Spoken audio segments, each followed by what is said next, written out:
Martin was your cure for cancer. Freddie Gray was about to come up with something for planes that when they crash, they never exploded and everybody lives.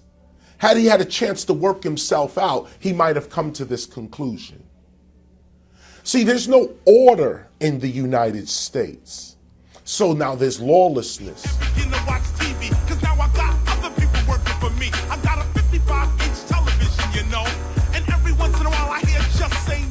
When I came out in 1985, 86, there was a major crack cocaine epidemic in New York. It had just come from the West Coast, California, and was just starting to hit the East Coast. The music that I would do would speak to these issues, would speak to why are we living in these conditions. It's like no one has any power to lift us from these conditions. 30 years later, 2016, it's the same way. In fact, things have gotten worse because we have an African American president, and it seems like racism in the United States is overflowing.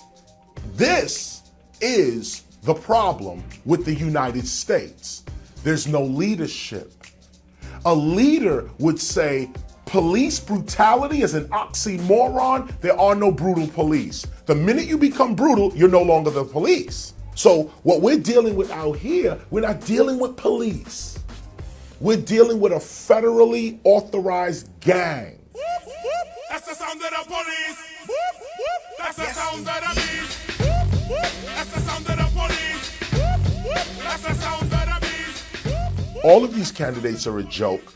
All of them are scripted, and there's a hidden hand behind them, and we all know that.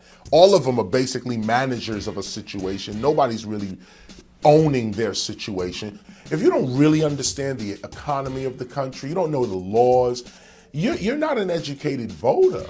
And this is what a lot of these candidates are actually banking on. They're banking on the ignorance of American citizenry, which is what I see in these Democratic as well as Republican debates. There's no realness to this. Nobody's studying anybody. Somebody says, kill the Mexicans, yeah! You know what, I think women should get paid more, yeah! Take away everybody's guns, yeah! Nobody's thinking. So if we're not gonna have a real discussion about the real state of America, leave me the f*** alone.